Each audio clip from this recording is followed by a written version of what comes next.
Good morning po sa ating lahat. Narito po ang ating weather update. Kasalukuyan, meron kami monitor na makakapal na ulap sa may bandang sa may Basilan, Tawi-Tawi at Sulu. At dahil dito, maaari po makaranas po tayo ng mga kalat-kalat na pag-ulan at thunderstorm. Ang nakaka-apekto sa ating bansa, itong easterlies at ang Intertropical Convergence Zone o ITCZ.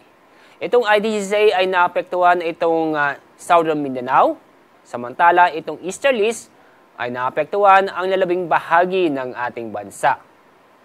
Wala po tayong namomonitor na low pressure area o bagyo sa loob ng ating Philippine Area of Responsibility at ganoon din po sa may dagat Pasipiko.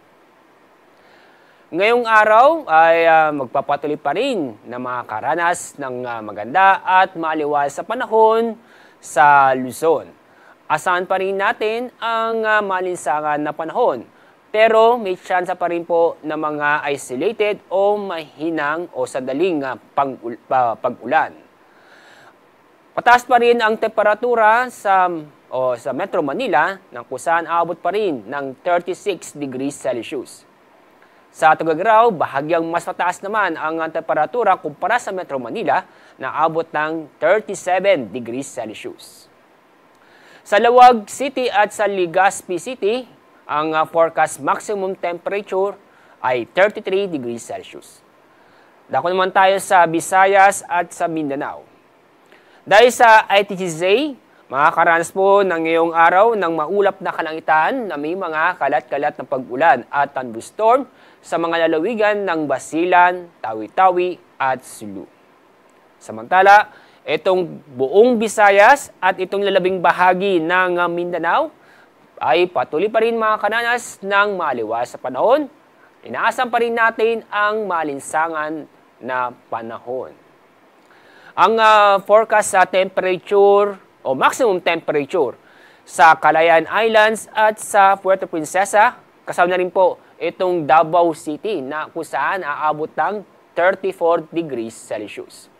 Bahagyang mas mataas ang forecast maximum temperature natin sa Zamboanga City na aabot ng 35 degrees Celsius.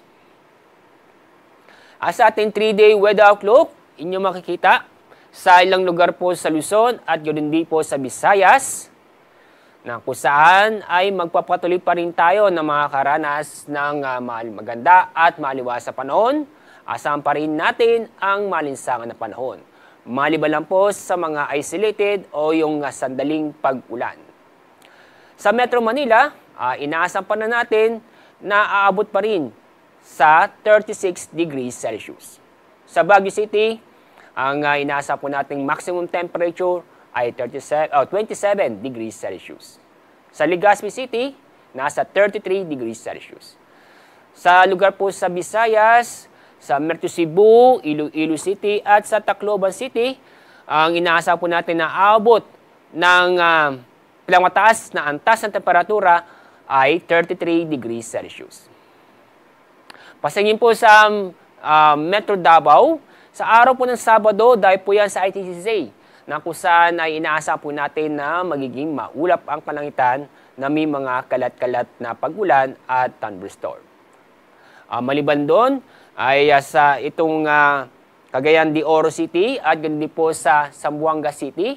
Sa susunod na 3 araw, magpapatuloy na magiging maganda at maaliwas sa panahon, maliban lang po sa mga isolated na pag-ulan.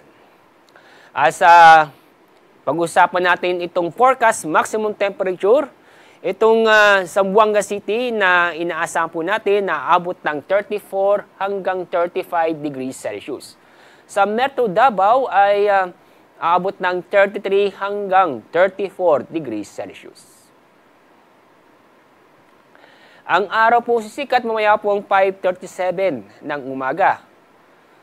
Ang araw lulubog naman mamaya pong 6:12 ng hapon.